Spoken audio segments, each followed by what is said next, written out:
tous, hein, et puis de voir aussi, bon, ça fait quelque temps que je ne suis pas venu, mais de voir quand même des nouvelles têtes, hein, ça c'est bien.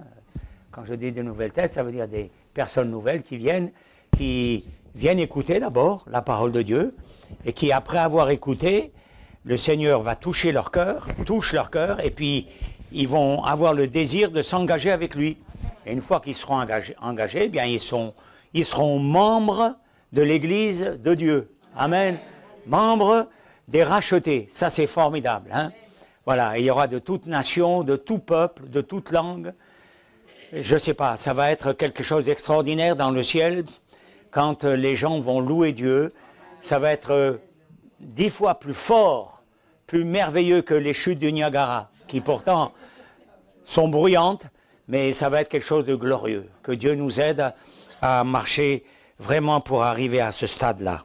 Alors, il y a quelques jours de cela, on a fêté la naissance du Seigneur. Bon, cette date historique, on ne sait pas si c'est la vraie, tout ça, parce que c'est l'abbé Denis qui a créé toutes ces choses, mais on pense qu'il s'est trompé de quelques années, mais ça fait rien. Bon, mais maintenant, on arrive à la fin de l'année. On arrive à la fin de l'année, et en général, à la fin de l'année, quand vous êtes en train de travailler, quand vous faites quelque chose, tout ça, eh bien, je ne sais pas, mais on est obligé quand même de penser à faire un peu un bilan. Est-ce que vous faites des fois le bilan de votre vie? Est-ce que vous avez le courage de le faire? Il y en a pour qui c'est difficile parce que ils ont honte un peu à cause de tout ce qui s'est passé dans l'année 2024, n'est-ce pas? Mais est-ce que vraiment devant Dieu, parce que c'est devant Dieu qu'on aura à rendre des comptes, hein? Et déjà sur cette terre, soyons honnêtes avec nous-mêmes en disant, voilà, je veux faire le bilan de ma vie et voir les choses qui ont fonctionné et puis les choses qui ont moins fonctionné et qui quelquefois sont assez nombreuses, n'est-ce pas? Bon, parce qu'on est tous des pécheurs. Malheureusement, c'est vrai. Hein? Alors, je voudrais vous parler de 3 choses que Paul a dit aux Corinthiens. Et 3 choses dont on parle séparément de chacune de ces choses, c'est vrai, mais ces 3 choses sont assemblées ensemble parce qu'elles s'imbriquent les unes dans les autres. Et je vais m'expliquer. On va lire dans 1 Corinthiens au chapitre 13. 1 Corinthiens, chapitre 13, on sait que c'est le passage où il est question de l'amour, c'est vrai, la voie par excellence, et c'est vrai que c'est la voie par excellence, c'est tellement glorieux, ça fait partie même de la nature divine, l'amour. Attention, c'est pour ça que ça ne passera jamais, parce que dans le ciel, Dieu est amour, et il est sur cette terre, il est amour pour nous sauver. Alors, on va lire 1 Corinthiens 13, et juste le verset 13. Maintenant donc, Paul dit aux Corinthiens, ces 3 choses demeurent, ces 3 vertus, on peut dire, demeurent. La foi, l'espérance et l'amour. Certains ont la traduction, la charité, l'amour. Mais la plus grande de ces choses, c'est l'amour. Alors, ces 3 choses, attention, elles demeurent. Ces 3 vertus demeurent. C'est les plus importantes vertus de la vie chrétienne. Alors, où j'en suis quant à la foi? Où j'en suis quant à l'espérance que j'ai dans mon cœur et où j'en suis quant à l'amour? Hein? Il est question de l'œuvre de notre foi, souvent, et du travail de notre amour. Ça veut dire que on montre notre foi par notre amour. Jésus a dit, tous verront que vous êtes mes disciples à l'amour que vous avez les uns pour les autres. Et un amour sincère. Pas simplement le jour des réunions, ou simplement avec ceux avec qui on a certaines affinités, mais à ceux des fois que nous connaissons moins, et des fois avec qui on a certains problèmes. On doit les aimer. C'est un commandement du Seigneur. C'est pas simplement dans la pensée du Seigneur, j'ai regardé sur le dictionnaire biblique, il dit bien ceci, c'est pas simplement un sentiment émotionnel, c'est une volonté d'aimer. Voilà. Alors, quand le Seigneur a dit à Pierre, vous savez, quand il l'a revu près du lac de Galilée, il a dit, Pierre, m'aimes-tu? et il a voulu lui dire, est-ce que tu as là vraiment cette volonté de t'aimer? Parce que moi, je t'aime. Et Pierre, à cause du reniement qu'il avait eu, tout cela, s'est effrayé encore malheureusement. Et il a dit, non Seigneur, j'ai de l'amitié pour toi, j'ai une grande amitié pour toi, mais vu ce que j'ai fait, je ne peux plus dire que je t'aime. Et le Seigneur l'a réhabilité. Il l'a rétabli et il l'a réhabilité. Ça, c'est quelque chose de formidable. Hein? Quand le Seigneur réhabilite, eh bien, on ne se souvient plus des choses passées. Alors, la foi, l'espérance, l'amour, qui est la plus grande, bien sûr, l'amour, la plus grande de ses vertus. Puis Paul le présente d'une manière chronologique. Il n'a pas dit comme ça, la foi, normalement, on prendrait l'espérance, la foi, l'amour. Non, la foi, l'espérance et l'amour. Vous allez voir tout à l'heure pourquoi. Parce que c'est une façon chronologique, donc, et une façon spirituelle. Et comme je l'ai dit, ces trois choses s'imbriquent les unes aux autres. Et où en sommes-nous dans notre progression de ces trois choses? Voilà. Réfléchissons honnêtement avec nous-mêmes. Parce que c'est quand on est honnête avec nous-mêmes, qu'on est sincère, qu'on peut marcher de progrès en progrès.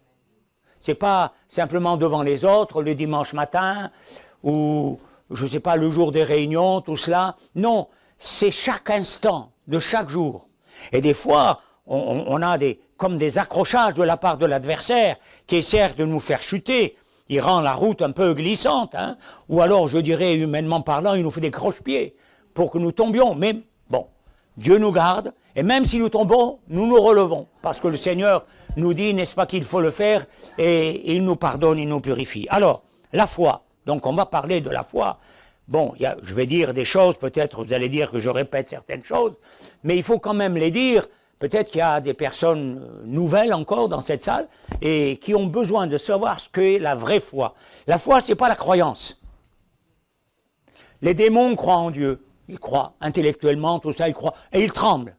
Mais la foi, c'est une ferme assurance, une certitude, des choses qu'on ne voit pas, une démonstration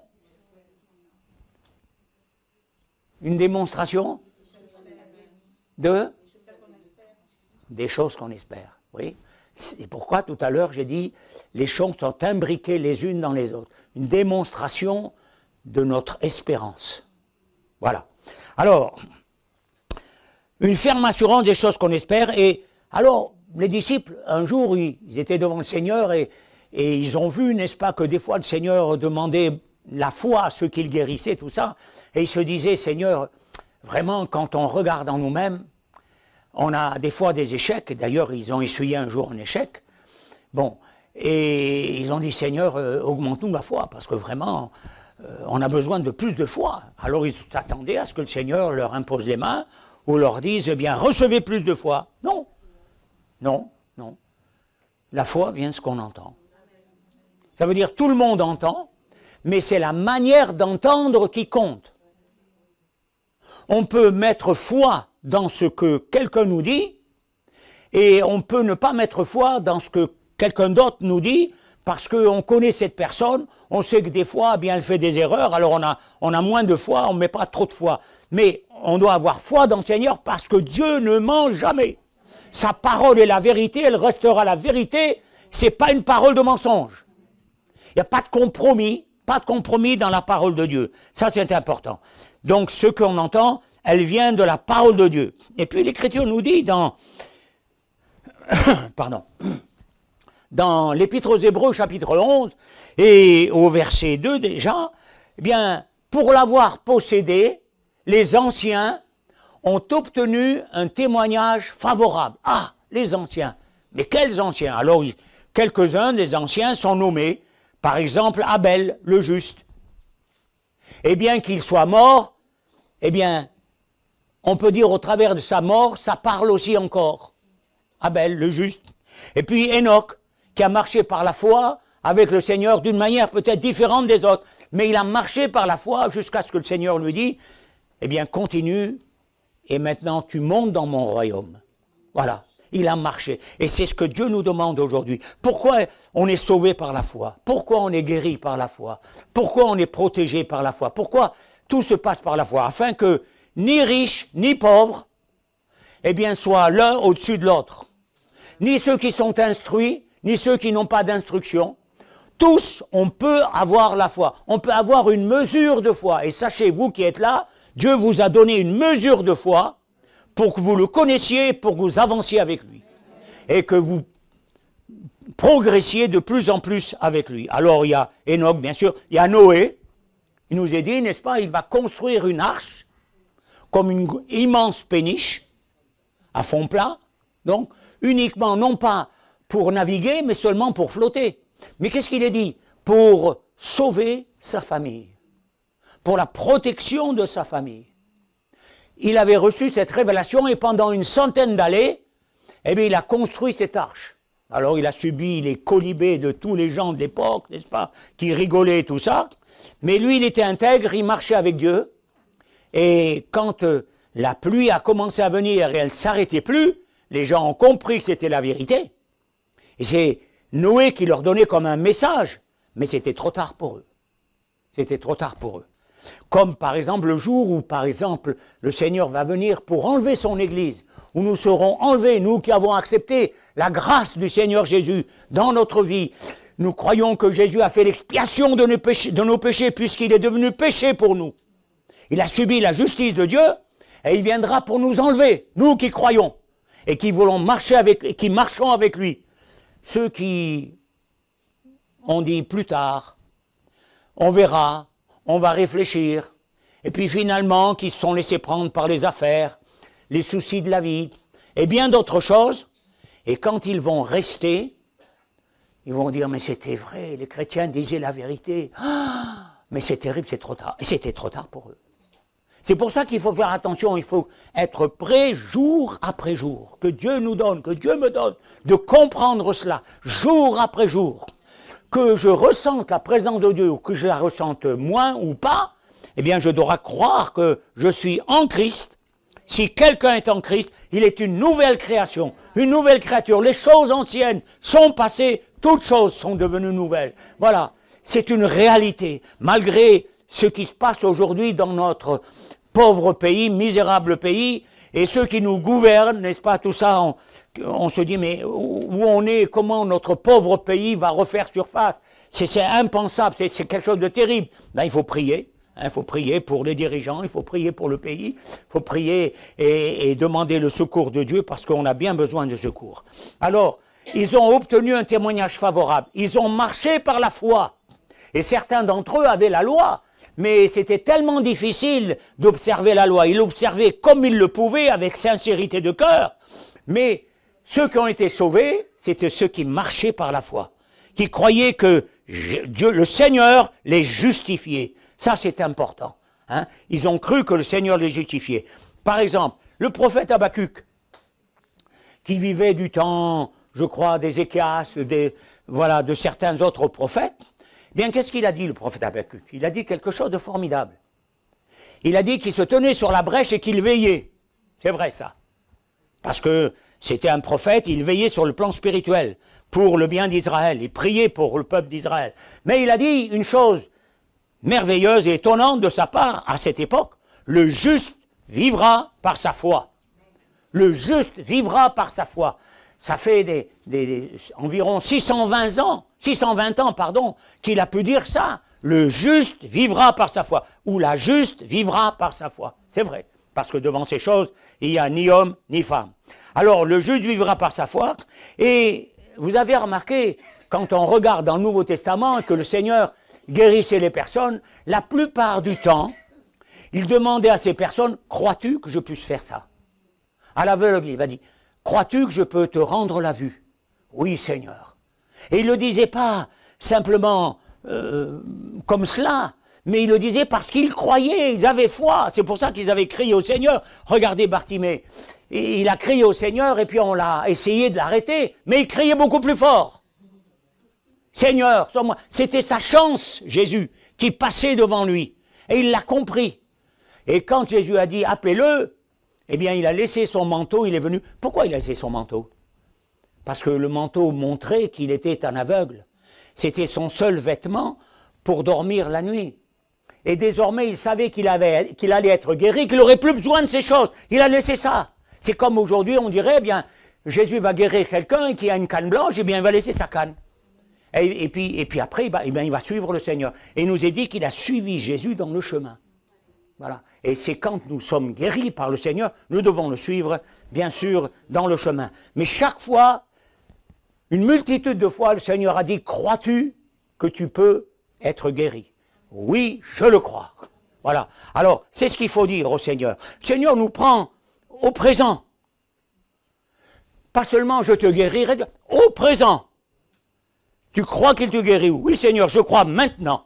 Puisque je suis visité, puisque la parole de Dieu vient avec moi et me parle, peut-être quelqu'un va ressentir la parole de Dieu qui lui parle, eh bien, si le Seigneur te parle maintenant, crois que maintenant Dieu met sa main sur toi. Voilà, maintenant, pas demain, maintenant. Voilà, c'est comme ça qu'il faut croire et marcher avec la foi, n'est-ce pas?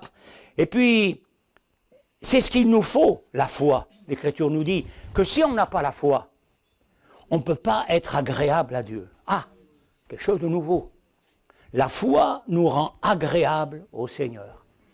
Le Seigneur, quand il voit quelqu'un, mais vraiment, peut-être quelqu'un même qui était terrible, qui était méchant, tout ça, mais s'il voit quelqu'un vraiment qui a foi en lui, eh bien, ça lui est agréable. Voilà. Et c'est pour ça qu'un jour, Jésus, en faisant un miracle vis-à-vis d'un arbre, tout cela, en l'asséchant, les disciples étaient là, regarde Seigneur, ce que tu as dit, tu vois, ta parole, par ta parole, l'arbre a séché en une nuit, c'est incroyable. Non, Jésus a dit une seule chose, ayez foi en Dieu. Moi j'aime bien cette phrase, ayez foi en Dieu. Il faut qu'on ait foi en Dieu. Quand on prie, on demande au Seigneur, on croit qu'il nous voit, on croit qu'il nous entend, on croit qu'il nous écoute, et on reste dans cette position de foi en disant, Seigneur, accorde-moi, je te prie cela. Et on va le voir s'accomplir. Et même si on ne le voit pas, eh bien, ça s'accomplira. Parce que Dieu fait toutes choses belles en son temps. Des fois, ce n'est pas instantané, mais il fait toutes choses belles en son temps. Alors que Dieu nous donne de le comprendre, n'est-ce pas? Et puis, on est agréable au Seigneur quand on a la foi. Et au travers de la foi, Dieu nous ouvre des portes et nous donne des clés. Aussi bien dans les psaumes, dans toute la parole de Dieu, les prophètes, tout ça, et particulièrement dans le Nouveau Testament. Par exemple, à cette femme qui avait, comment dirais-je, une perte de sang. Oui, elle avait une perte de sang. Eh bien, dans deux endroits différents, les auteurs qui ont écrit cela, Matthieu et Marc, vont retenir quelque chose de particulier. Matthieu va retenir ça. Jésus a dit à la femme, ta foi t'a guéri. Et elle l'a cru, parce que d'abord elle a senti en elle-même que la perte de sang s'arrêtait dès qu'elle avait touché la robe du Seigneur. Et puis dans Marc, il est dit, ta foi t'a sauvé. Alors non seulement elle a été guérie, mais elle a été sauvée dans son âme. Ça c'est important aussi. Hein? Voilà. Vous voyez, la foi nous amène à des expériences extraordinaires. Par exemple, pour Zachée, qui avait reçu le Seigneur, Zachée était quelqu'un qui se servait bien, question finance, tout ça. Bon, il n'était pas droit devant Dieu. Hein? Il travaillait un peu avec les Romains, c'était un publicain, un percepteur d'impôts, et il se payait lui-même, n'est-ce pas? Vous avez compris ce que je veux dire. Bon, mais quand il a reçu Jésus dans sa maison, Jésus lui a dit, il faut que je vienne dans ta maison, eh bien, Jésus a dit, le salut est entré dans cette maison. Il a dit, Seigneur, Jésus lui a rien dit. Si j'ai fait quelque chose de mauvais à quelqu'un, je lui rends le quadruple. Et je donnerai la moitié de ma fortune. Personne ne lui a rien dit.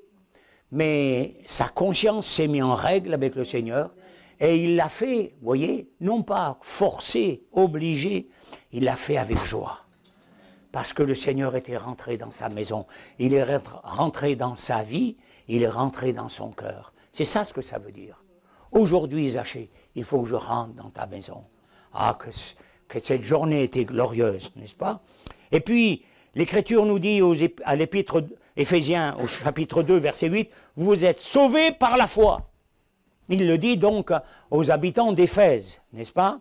Et puis, l'Écriture nous dit dans Romains 1, verset 17, « On est justifié par la foi. On est rendu juste, non pas par nos œuvres, mais pas du tout. Quand on ferait les plus belles œuvres, les plus grandes œuvres, ça ne peut pas nous justifier. Notre chair ne peut pas. Notre chair qui a péché ne peut pas nous justifier. On ne peut pas être justifié par la chair. D'où vient le péché? Mais on est justifié par le sang de Jésus, par sa grâce, au moyen de la foi. On est justifié. Et puis, l'Écriture nous parle aussi dans Romains 1, verset 5, l'obéissance de la foi. Paul a parlé de la foi aux païens pour les amener à l'obéissance de la foi. Par exemple, à mettre leur vie en règle. Par exemple, une fois qu'ils ont accepté le Seigneur comme leur sauveur, à s'engager dans le baptême d'eau par immersion, pour recevoir ensuite le baptême dans le Saint-Esprit, voyez, à l'obéissance de la foi, à régler leur vie selon la parole de Dieu. Et puis l'Écriture nous dit dans Galates au chapitre 5, verset 6, la foi est agissante par l'amour.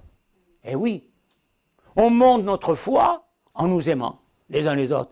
Les gens, vous savez, les gens quand ils viennent pour la première fois, ils sentent tout de suite la température de l'assemblée.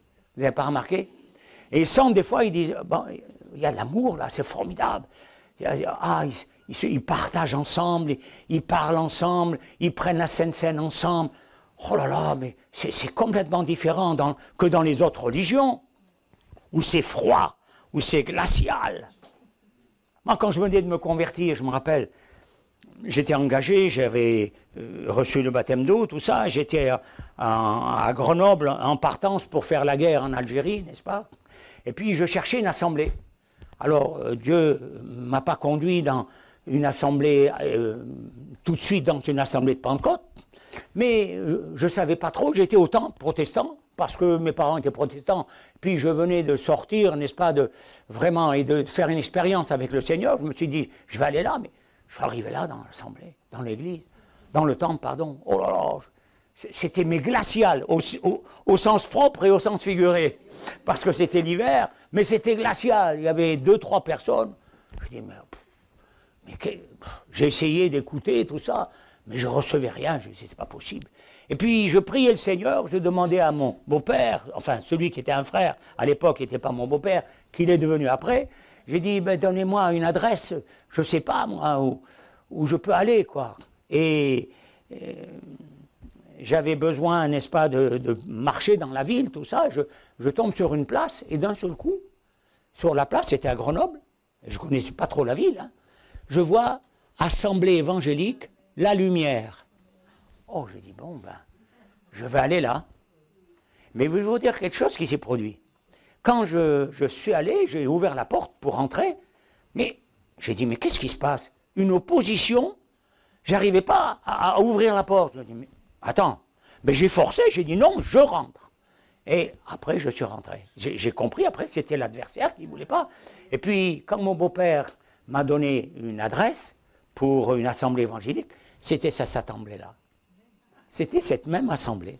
Ah, j'ai dit, merci Seigneur, tu m'as conduit plus rapidement que mon beau-père, n'est-ce pas, qui avait essayé de voir un peu à droite et à gauche où je pouvais trouver une assemblée évangélique qui me convienne, enfin, qui soit pour des vrais chrétiens, comme j'étais. Hein.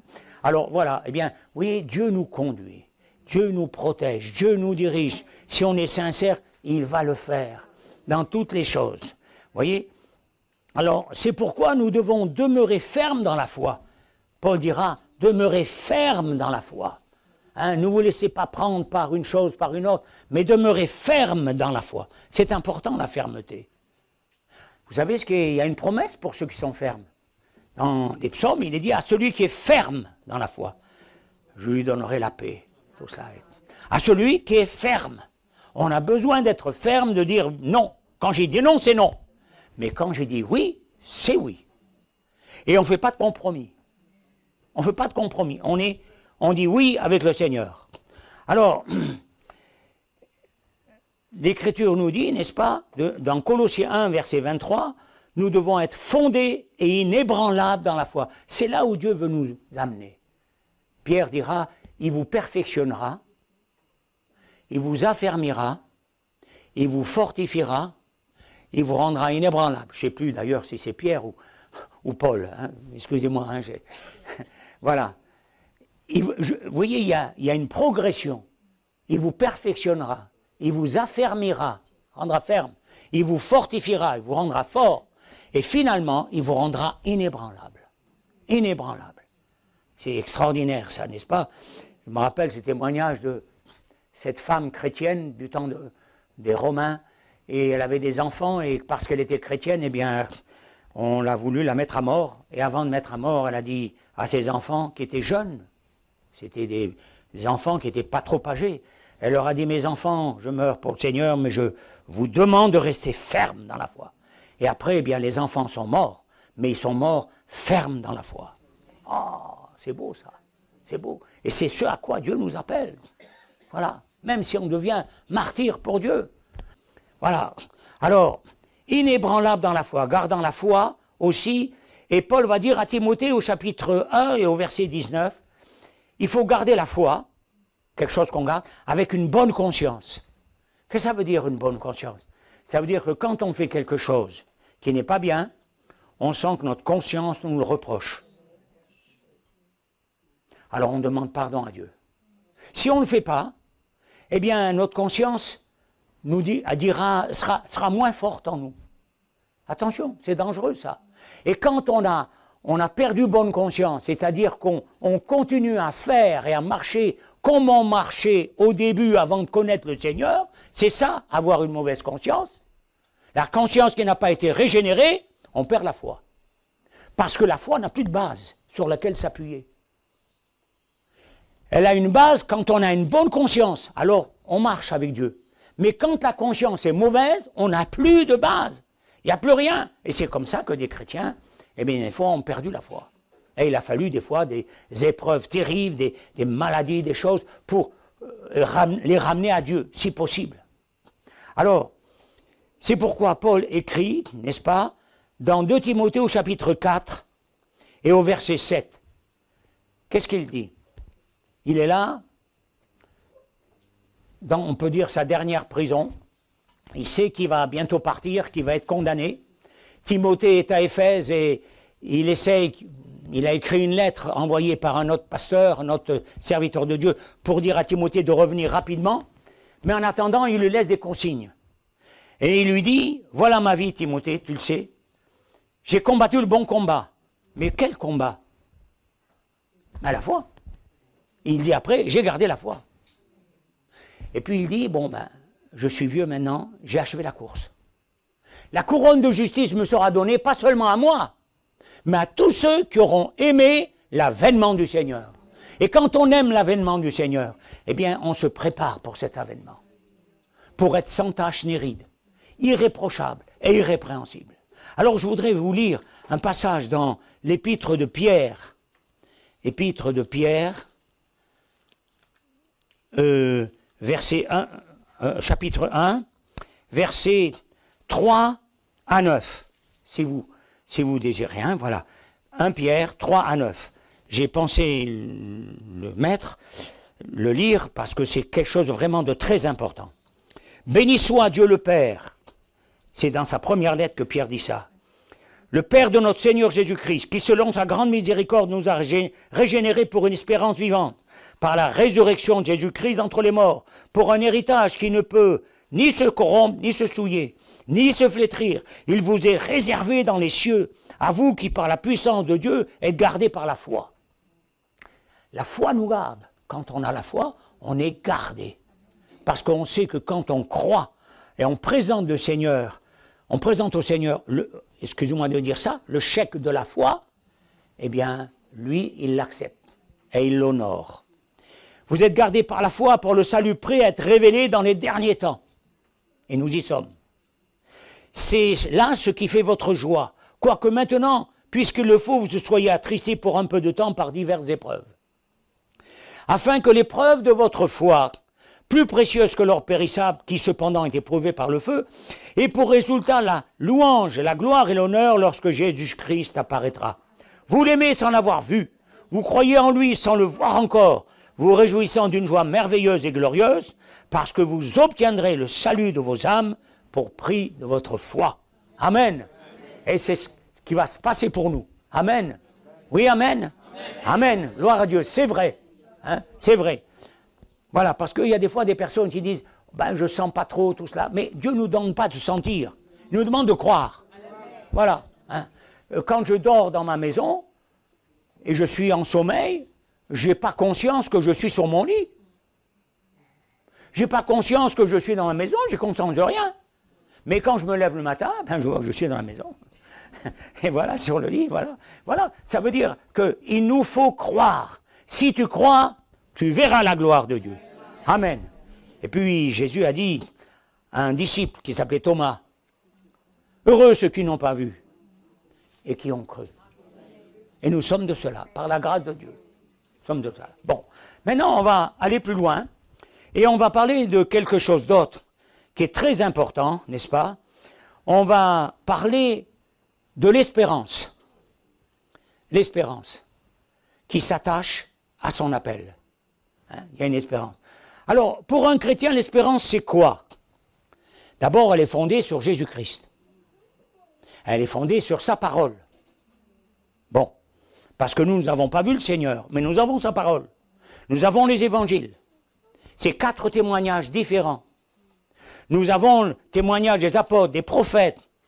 Nous avons les écrits du Nouveau Testament, alors qu'avant, les premiers chrétiens n'avaient rien de tout ça. Ils avaient que les écrits des prophètes, la loi et les psaumes.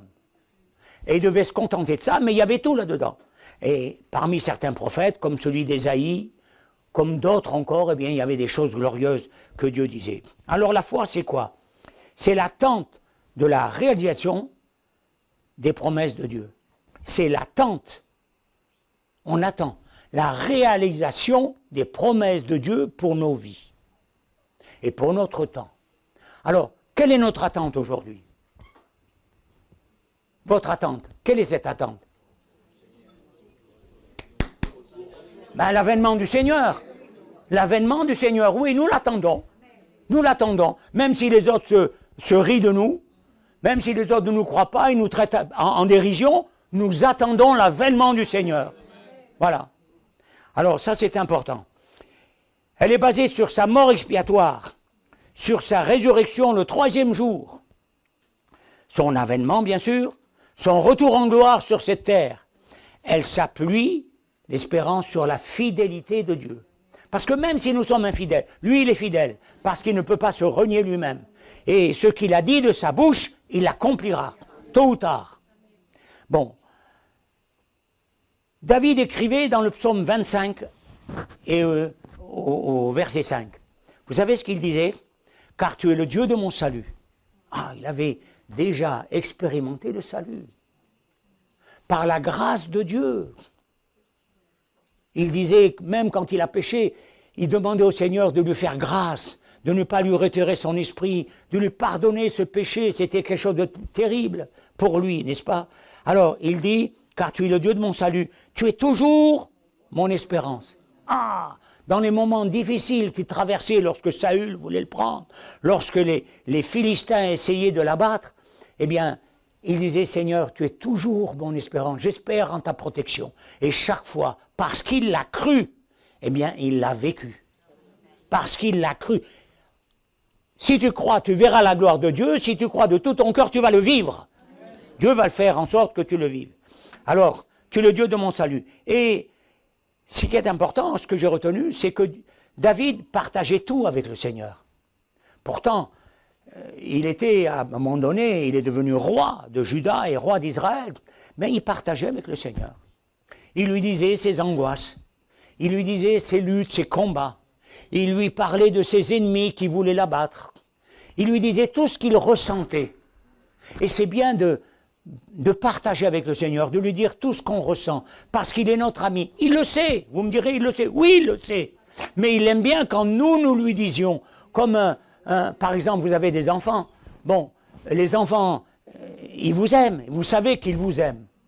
Mais vous n'aimez pas des fois qu'ils vous le disent? Mais oui, il faut le dire. Eh oui, ils vous le disent. Moi, bon, je fais une petite parenthèse, je dis souvent à ma femme, je t'aime. Oui, je lui dis. Voilà. En la caressant sur la tête, je dis je t'aime. Voilà. Et parce que c'est vrai. Et on a besoin de savoir que nos femmes nous aiment. et que nous aimons nos femmes. C'est réciproque. Et chacun a besoin de savoir. Ça vous fait rire, mais c'est vrai. On a besoin de ça. On a besoin, nous les êtres humains. Bon, il partageait tout avec Dieu. Le prophète Jérémie va écrire quelque chose d'extraordinaire. Il espérait toujours en Dieu. Vous savez pourquoi?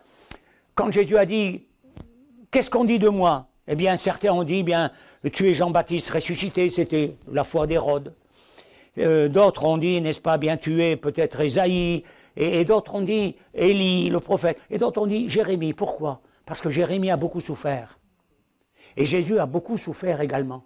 Alors le prophète Jérémie, vous savez ce qu'il disait, le prophète Jérémie? Eh bien, on va dire, il a écrit quelque chose de difficile, le prophète Jérémie. Il a même écrit des lamentations. Eh oui, le pauvre. Parce qu'il a été en prison, c'était pas facile pour lui. Hein. Alors, il est dit, n'est-ce pas, dans le prophète Jérémie, Lamentation 3, versets 21 à 25, et écoutez ça. Il est dit, quand mon âme, quand je pense à ma détresse et à ma misère, à l'absinthe et au poison, quand mon âme s'en souvient, elle est abattue au-dedans de moi. Ça, c'est dans le passé récent qu'il est en train de vivre. Voici ce que je veux repasser en mon cœur. Ah, au lieu de repasser les choses anciennes dans notre cœur, repassons les choses nouvelles que Dieu nous donne, hein, ou même certaines choses anciennes, mais glorieuses que nous avons vécues, qui concernent la fidélité de Dieu. Il dit, voilà ce qui va me donner de l'espérance. Les bontés de l'Éternel ne sont pas épuisées. Ah, c'est beau, on peut le dire ça aussi, hein. Les bontés de l'Éternel ne sont pas épuisées. Pour toi, mon frère, pour ma sœur, pour moi, elles ne sont pas épuisées. Quel amour, hein. Il est dit que ses compassions se renouvellent chaque matin. Ses compassions et sa bonté. Et sa miséricorde, elle durera toujours. C'est un Dieu d'amour extraordinaire. On ne trouve pas ça nulle part. Nulle part. C'est un Dieu d'amour, n'est-ce pas? Ses compassions ne sont pas à leur terme, il va dire. Alléluia. Elles se renouvellent chaque matin. Ça veut dire qu'il vivait ces choses. Il était renouvelé dans son cœur chaque matin. Il comptait sur la grâce de Dieu.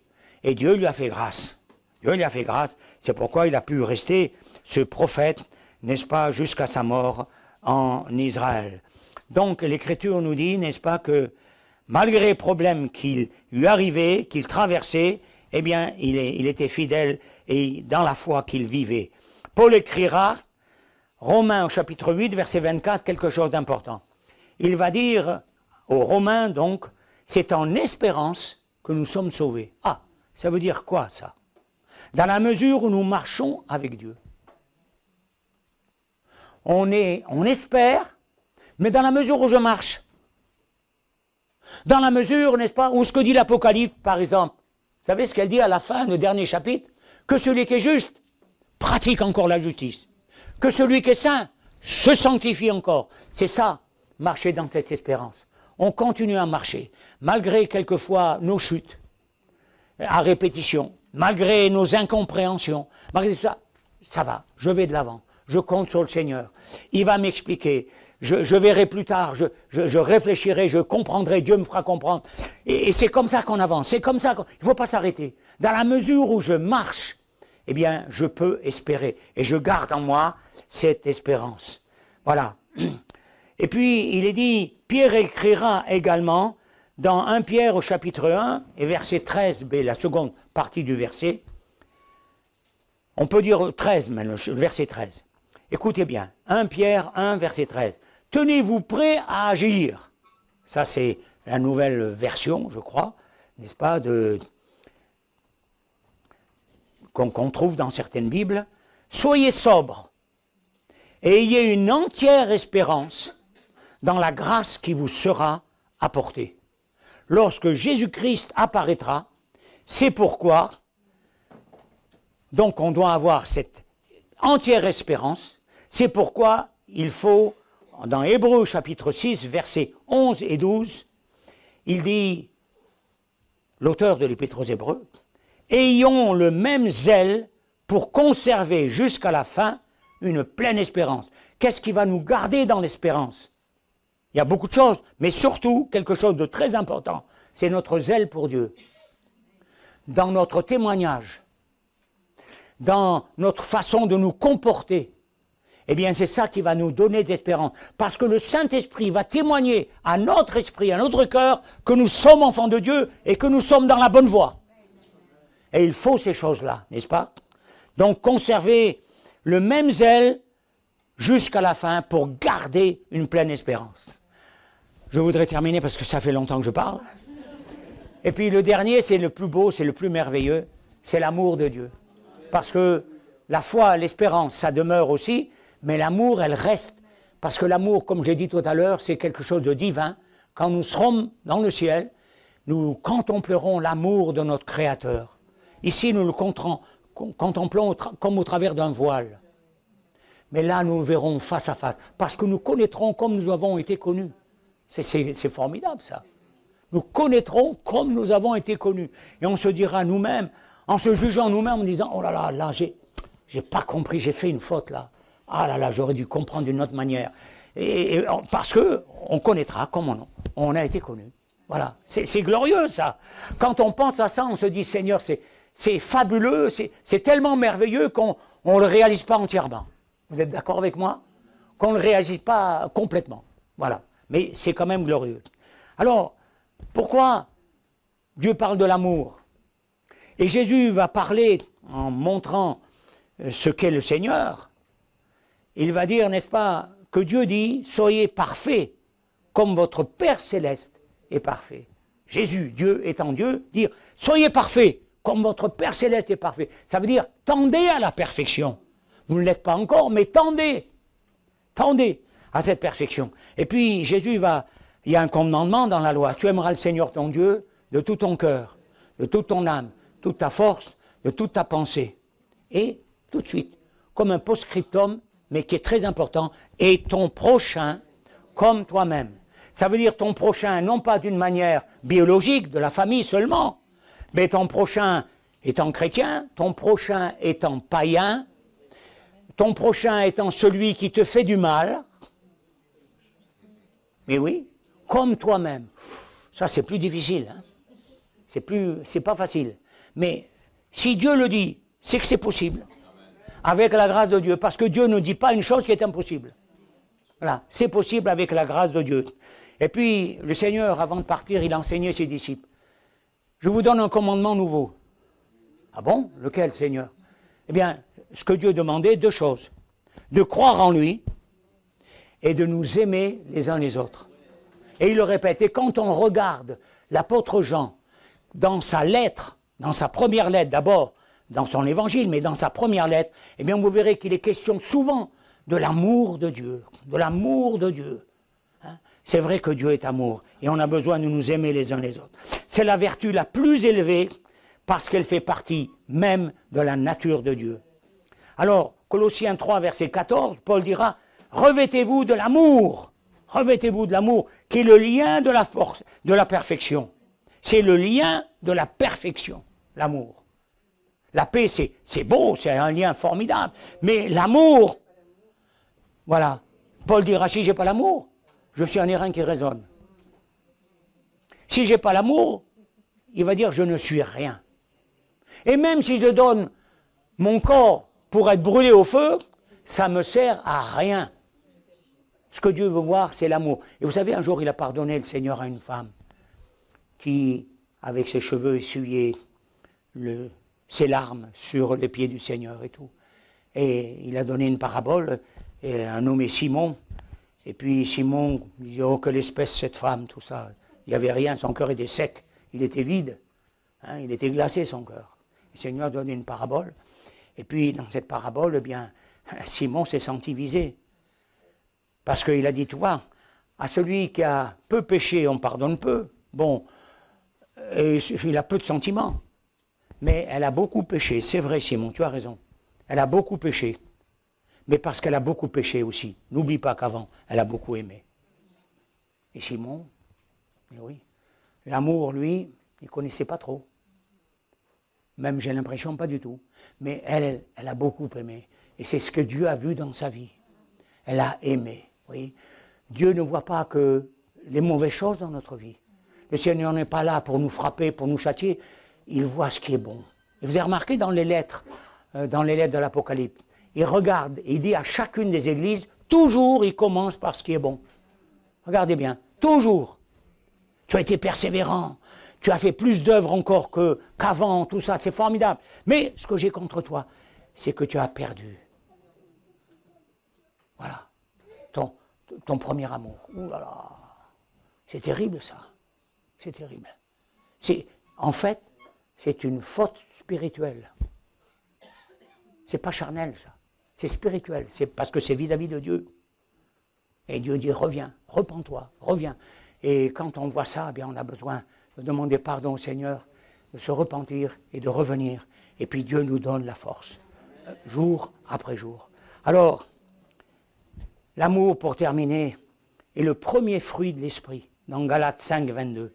Regardez, les fruits de l'esprit. L'amour, la joie, la paix, la patience, on la retrouve également dans 1 Corinthiens 13. La douceur et d'autres choses, la tempérance, etc. Mais d'abord, l'amour en premier. Que Dieu nous donne d'être remplis d'amour, de garder ses commandements et de demeurer dans son amour. Parce que quand on garde ses commandements, on va demeurer dans son amour. Amen. Ça veut dire qu'on va faire la volonté de Dieu et le Seigneur sera heureux. Et notre conscience sera apaisée et il y aura la joie du Saint-Esprit dans notre cœur.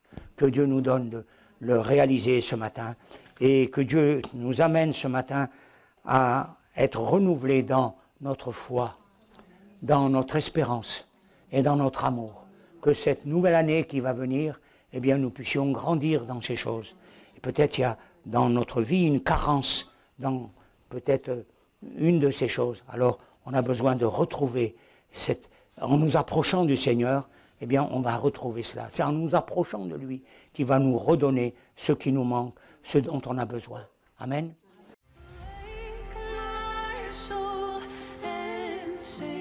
Sing his praise aloud. Sing his praise.